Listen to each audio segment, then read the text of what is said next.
Hello and welcome to our topic on the law of karma tonight. We're going to explore together what karma is, the different types of karma, negotiating karma, and how we can create favorable conditions to move out of a state of suffering. So I'd like to cover first what karma is not.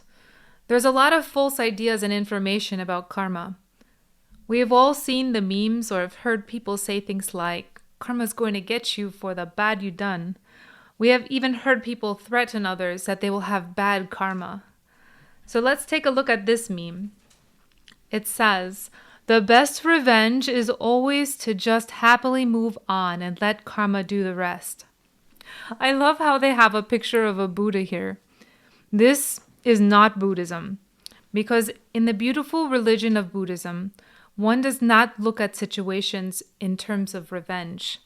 This is something that someone had made up out of anger to feel justified. The fact is, everything in life that happens is because of a cause. So if bad things happen to you, it's because in this life, or possibly in previous lives, you had done the same thing to others. No one is a victim, and it is better not to blame others for your sufferings, but instead seek to understand the cause behind it and change it. Karma is a universal law of love, and it always brings into balance what is out of balance. So karma is not vengeance. Karma is not spiteful. Karma is not ill-intended. Karma is not meant to inflict suffering, but to bring back balance. Karma is a universal law that connects every action to its consequence. When you understand this, you can understand the source of your suffering. If you modify that source, then you create new conditions. But if you're ignorant of the cause and continue to persist in errors, then you will continue to receive the effects and results of those actions. These results are produced by actions that are physical, mental, and emotional. So the next time you feel angry, even if the thoughts are not said out loud, it still has consequences. The law of balance governs everything that is created. Every cause becomes an effect, and every effect becomes a cause. We must understand what the law of compensation is. Everything that is done must be paid for, because there is no cause without an effect, nor effect without a cause. We have been given freedom and free will, and we can do what we want, but it's clear that we have to answer to God for all of our actions. Any act of our life, good or bad, has its consequences. The law of action and consequence governs the course of our varied existences, and each life is the result of the previous one. A comprehensive understanding of the basis and modus operandi of the law of karma is essential to guide the ship of our life in a positive and edifying way through the various scales of life. Karma is the law of compensation. It is not revenge. There are those who confuse this cosmic law with determinism and even with fatalism, believing that everything that happens to man in life is determined beforehand. It is true that the acts of man are determined by heredity, education, and environment, but it is also true that man has free will and can modify his actions, educate his character, form superior habits, and combat weaknesses and strengthen virtues.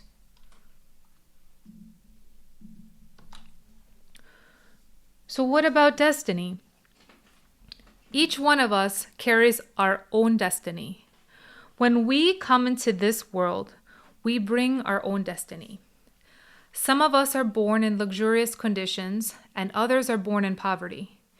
This is all dependent on how we used our energy from moment to moment in our previous life. It is also dependent on what we do right now.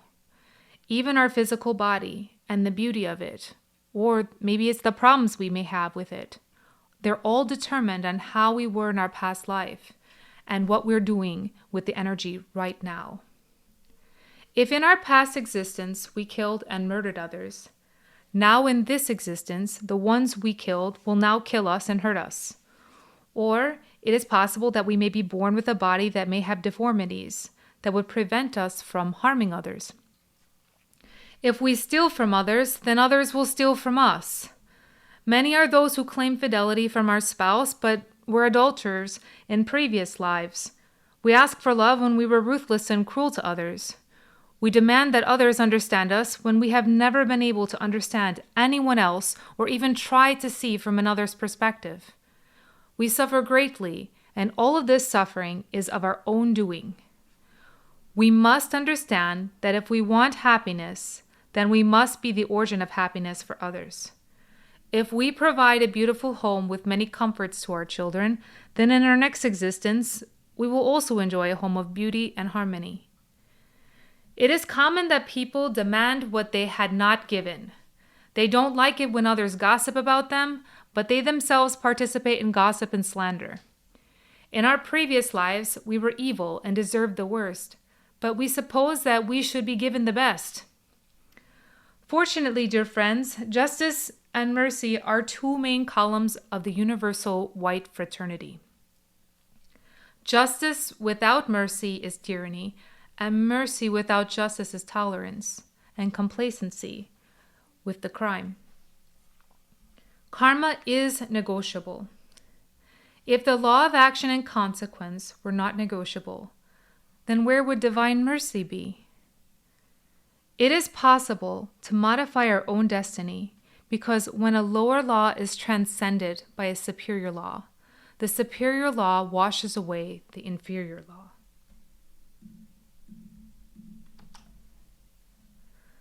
Samsara is like a hospital. People are suffering mentally, emotionally, and physically here. But this suffering is not without a cause. The more we complain, the worse it gets. The more we protest and blame others, the more suffering we make for ourselves. Karma is like a medicine. The virtues are like antidotes. For every vice, defect, and error, there is a virtue, an antidote for our suffering. So, if you understand and comprehend that your envy brings you suffering, then wouldn't it be better to stop being envious?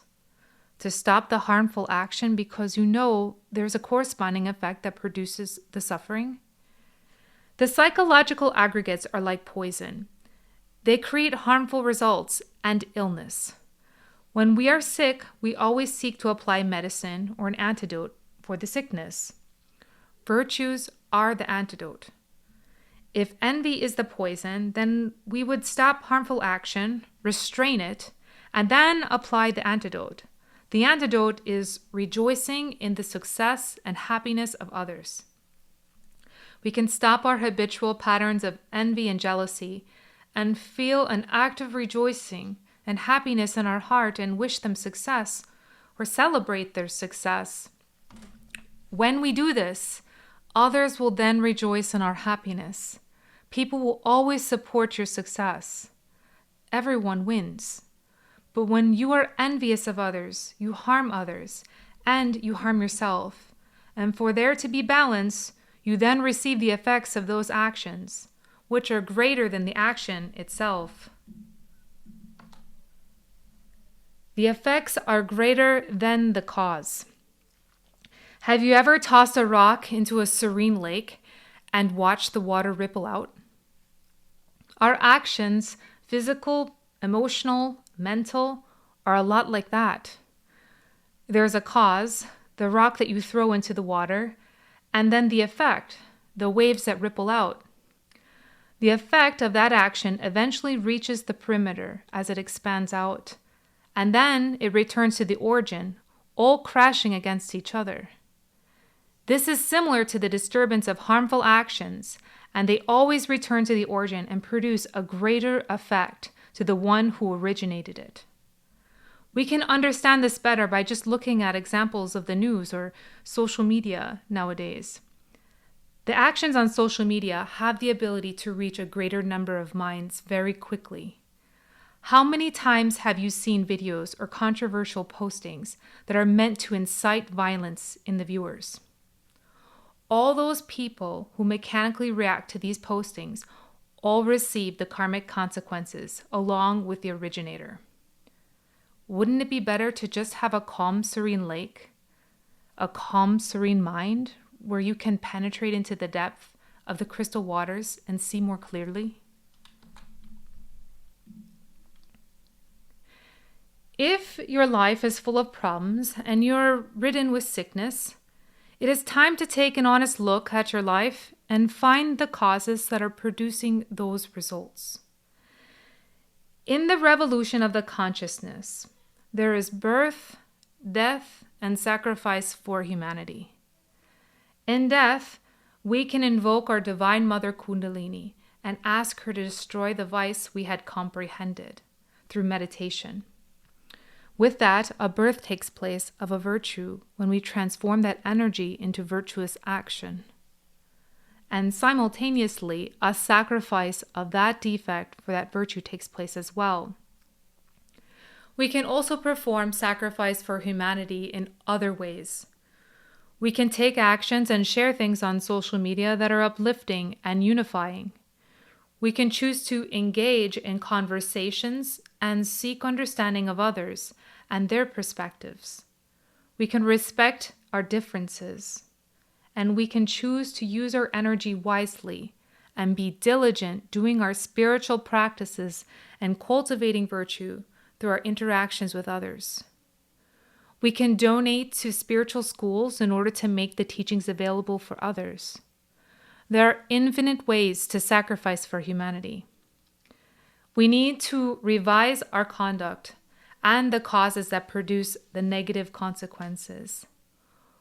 All your services, your sacrifices, your actions have to be selfless and disinterested. We know that all suffering arises from selfishness and the ego, and every happiness arises from selflessness, from virtue. So abandon all those habits that create negative results.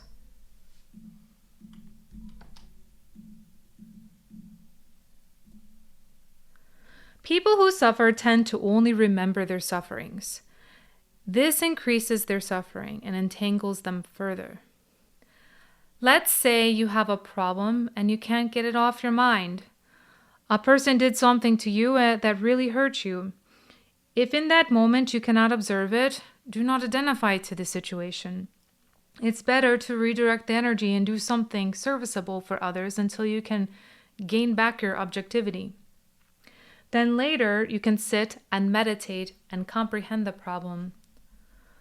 One way to transform an impression like this is to see it from the perspective that everyone and everything is your teacher. The ones who have produced the greatest sufferings are the most treasured teachers because they give you a gift that no one else could have done, and you have the opportunity to learn something about yourself in the process. So for that, you can feel very grateful for those kinds of teachers that bring us challenges and difficult situations. They're like precious gems that give us the courage to grow spiritually, and these situations provide us opportunities to cultivate virtue.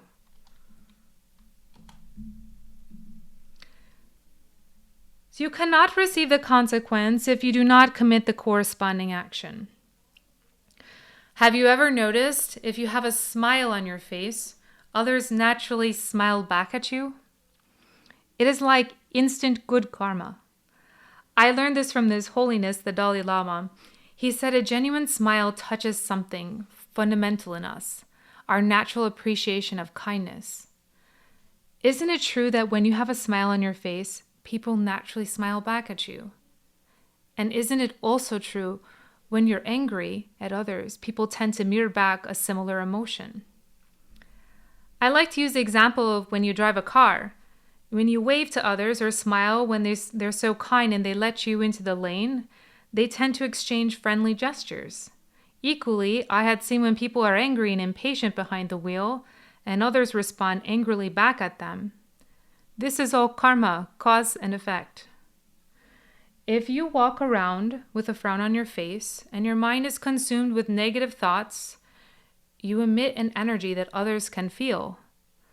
On the flip side, if you train your mind to be happy and optimistic, and you also can emit an energy that can uplift and help others, without you having to say anything.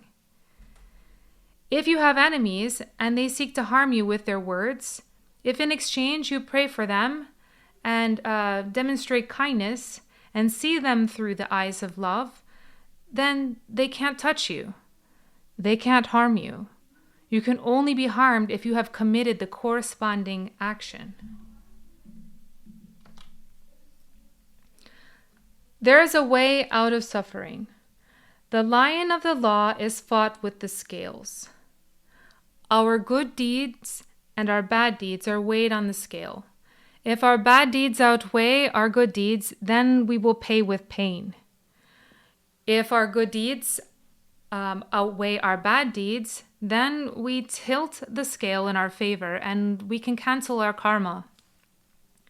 The Master Samael says, do good deeds so that you can pay your debts. Remember that you don't only pay with pain, you can also pay by doing good. Now we can understand how wonderful it is to do well. There's no doubt that right thinking, right feeling, and right action are the best of business. We should never protest against karma. The important thing is to know how to negotiate it. If we review our conduct and modify our behavior and perform sacrifices to benefit others, we can alter the course of our life. We can work selflessly with infinite love for humanity, and in that way, we alter the bad causes that originated the bad effects. There is no doubt that misery has its causes in drunkenness, lust, violence, adultery, avarice, worry, fear, and other vices. We must change our behavior and modify our bad habits if we want to stop experiencing misery. If you're ill and you want to heal, then look for opportunities to heal others. Are some of your relatives in jail? Then work for the freedom of others. Are you hungry? Then share your food with others who are worse off than you. There's always someone more worse off than you. Many people who suffer only remember their bitterness, wishing to remedy it, but they do not remember the suffering of others, nor do they even remotely think of remedying the needs of others. This egotistical state of existence serves no purpose other than to aggravate and continue the sufferings. If we thought of others, of serving our fellow men, feeding the hungry, giving drink to the thirsty, giving our clothes to people in need, teaching or making the spiritual teachings available to others, we can tilt the scales to be more favorable. By the way, when you do these good deeds, we also do not want to tarnish them by telling everyone about what good deeds we do, because then it becomes a source of boasting and feeding pride, and that will bring you negative results. The services have to be with love, because the other really needs it, and you love them and seek no benefit from doing it. Not even a thank you. You perform these actions out of love, and love only, and you expect nothing in return. Most people do actions because they want to be known as a good person. This is selfish motive, and it will result in suffering. Once I observed somebody offering a hug to another that was suffering. The person suffering rejected the hug, and the person who offered it was very angry because they felt they were doing something good and trying to help. You can see that the hug was never about the other person who was suffering. It was a selfish motive. Otherwise, the person who felt rejected would not have reacted in anger. It would have only been about the concern for the other person, the concern for their well-being. So don't fool yourself and think you're so great that you're doing wonderful things for others and they're not grateful. If that is your attitude, then the good deed is not about love for other, but about love for your self-image, and that produces negative consequences. I once heard somebody complaining about how they were volunteering at a soup kitchen and how some of the homeless people were ungrateful for their services. They were expecting thank yous. They were expecting praise because of their good deeds and the time they spent to help those who were in need. This is not service. If it was really about the love for others, you would see with the eyes of compassion that those others are just suffering a lot. Why then would you want to add to their suffering with your judgments? Not only that, you volunteered there to help them, but instead you talked bad about them. That produces negative consequences. It was not an act of disinterested service, even though it appears as a good deed. The result was negative, so be careful and watch your motivation. Is it really about love for others? If so, then you would expect nothing in return. You do it simply because you love them, and that's it. How about these spiritual masters like Samael and Vior, who provided all these great teachings to help us obtain liberation? Look at the sacrifice they gave. Many people are ungrateful for these teachings. They have no idea what's in front of them. They criticize the masters. But what do the masters do? They respond with kindness, love, and they look at those who throw stones at them with compassion. We should be like them. I also want to share with you that your good deeds also depend on the results of your action. So some people think it's charitable to hand out money to someone on the street. If you give money to someone and they use it to purchase drugs or alcohol, then you had contributed to their suffering. So what I recommend is if you see someone and they want money, instead buy them a meal. One time I was deceived by a man with small children. I gave him food because his sign said that they were hungry. He asked me if I had a receipt from the grocery store, and I asked why, and he told me he wanted to return it for money. He was lying, and he was using the children to obtain money. One time, I had seen people in wheelchairs asking for money. They said they couldn't walk and they needed it for medical services. I didn't give him anything, and when I came out of the store, I saw both of them walking around and loading their wheelchairs in a car. These were all lies to scam people. Now, if you contribute to them, then you will also inherit the bad karma, so you need to be careful. I had also met sincere people who really needed food or shelter. So my point is in sharing this is that it's better not to just hand out money to beggars in case they use it for harmful things like alcohol or drugs. And in that, you would be contributing to their delinquencies, and that produces a negative result. It does not matter what your motivation was or what your intention is. What matters is the result. We also pay karma for the good we could have done, but did not do. The times we turned our back on others who really needed the help. When we chose to look the other way and say it isn't our problem. We pay karma for this too. Once I heard about a child possibly being kidnapped, and the child was screaming outside that he didn't know the adults who were forcing him into the car. The neighbors all came outside, but no one did anything, and they let the adults take him. One of the neighbors posted the story on Nextdoor and shared that they were concerned about what happened to the child. No one knew if the child was being abducted or if the child really knew the people who were forcing him into the car. The other neighbors who witnessed the incident were saying online that they were busy with their own kids to do anything, and others stated that they didn't want to get involved because they were unsure of what was really happening. And none of them called the police until the child was loaded into the car and taken away. No one knows what happened to that child or the truth of the situation. If it was indeed a child trafficking incident, then all those who stood by and did nothing will receive the consequences of those actions. The cause of all our sufferings is the ego, is selfishness.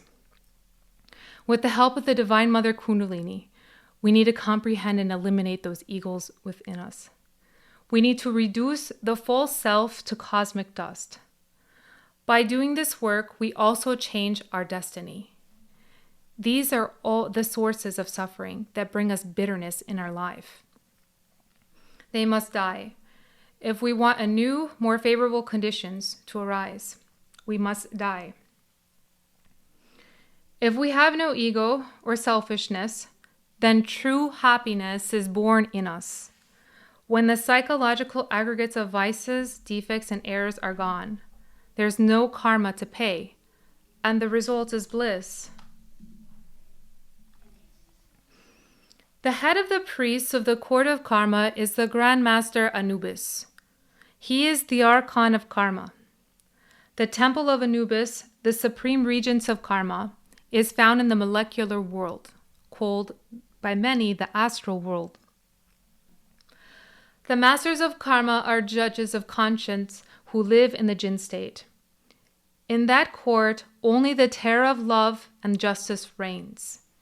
In it, there's a book with the debits and credits for each of us.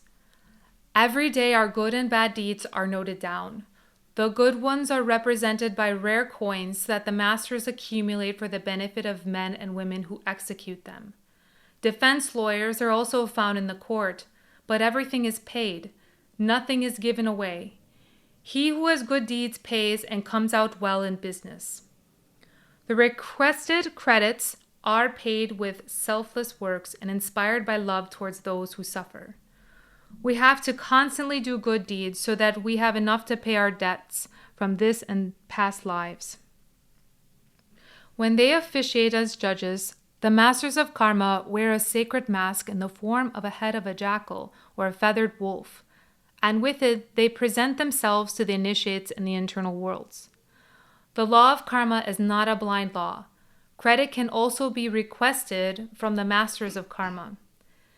If you're going to request credit, then you must also know that the credit must be paid with good deeds. If it is not paid with good deeds, the law will collect with supreme pain. Nothing is for free. Negotiating with the lords of the law is possible through meditation.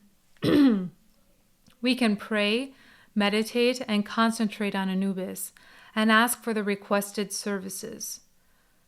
It is said, for the unworthy, all doors are closed except one, the door of repentance. Ask and you will receive. Knock and the door will be opened. We need to become aware of our own karma, and that is only possible through a state of alert novelty. Every effect of life, every event, has its cause in a previous life, but we need to become aware of that. Every moment of joy or pain must be studied in meditation with a mind that is still and deep in silence. The result becomes the experience of the same event in a previous life. Then we become aware of the cause, whether pleasant or unpleasant. It is also good to know that when we have radically eliminated the ego, the possibility of committing a crime is annihilated, and consequently, karma can be forgiven. The Master Samael says that he who awakens consciousness can travel consciously with their internal bodies outside of the physical body and study their own book of destiny at the temple of Anubis. All suffering can be overcome because a superior law washes away an inferior law. All the acts of man are governed by laws. Some are superior, others are inferior. All the superior laws are summed up in love. An act of love annuls past acts inspired by inferior laws. We must wisely take advantage of adversity. Through profound meditation and understanding of the cause and effects of our actions, we can make changes that produce new, more beneficial results. We can destroy the ego within ourselves, not just for us, but for the benefit of others. By putting an end to our own weaknesses, we are performing a sacrifice within ourselves, but also for the sake of others, because we love them. The cosmic law of return and reoccurrence says that everything returns to its point of origin. What happened before will happen again with its consequences. We are what our life is. If we do not modify anything within ourselves, then we do not radically transform our life. We are wasting our time. Death is the return to the very beginning of your life with the possibility of repeating it again. The life of each one of us with all its times is always the same, repeating itself from existence to existence through the innumerable centuries.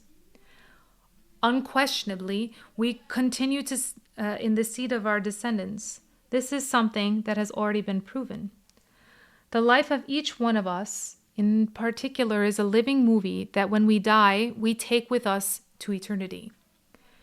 Each of us takes his film and brings it back to project it again on the screen of new existence. The repetition of dramas, comedies, and tragedies is a fundamental axiom of the law of reoccurrence. In each new existence, the same circumstances are always repeated. The actors of such scenes always playing them again, and those actors live within our interior as many eyes.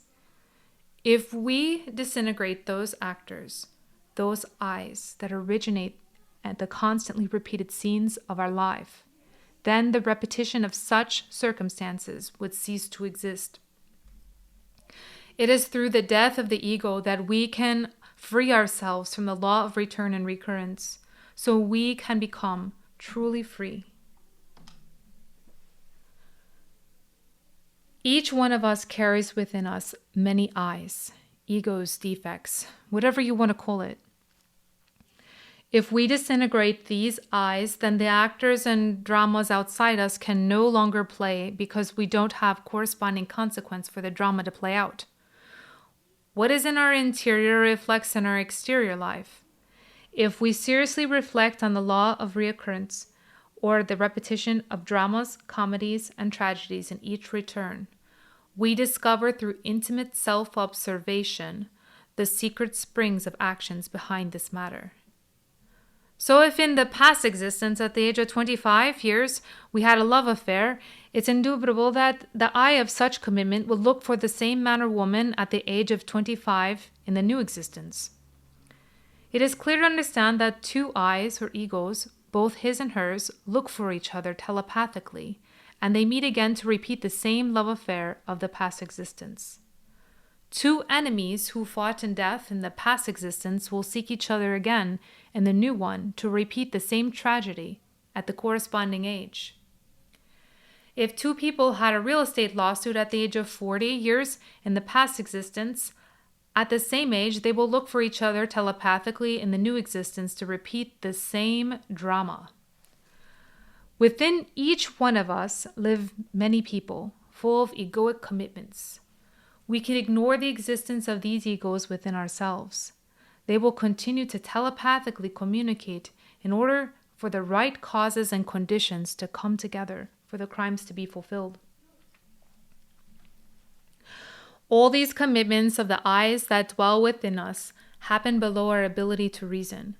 They are facts that we ignore, things that happen to us, and events that are processed in the subconscious and unconscious mind.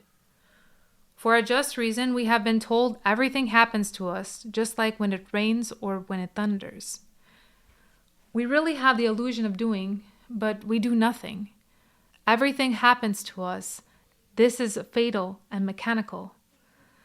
Our personality is just the instrument of different people, of different eyes, by means of which each one of those eyes fulfills its commitments.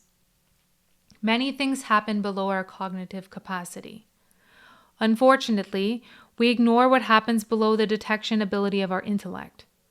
We think we are wise when in truth we don't even know what we're doing. We're just drifting down the river of life, taken by the current with everyone else. That current is leading to hell. We need to be courageous and fight against our own weaknesses, our own hell, to swim against the current that takes us to suffering. It requires us to sacrifice those things we love within us that really produces harmful results. Many masters have done this work before us. If they were successful, we can be successful too. But the only way is to know yourself. The only way is to sacrifice your ego. The only way is to do it for love, for this humanity. To be like a hero of love. All the great masters were heroes of love. They all started somewhere. They were like us once. If you choose the path of radical transformation, all you have to do is ask your innermost for help and then do the work. Don't wait around for someone else to save you as you drift down the river. You must take heroic action, and you must sacrifice out of love for others.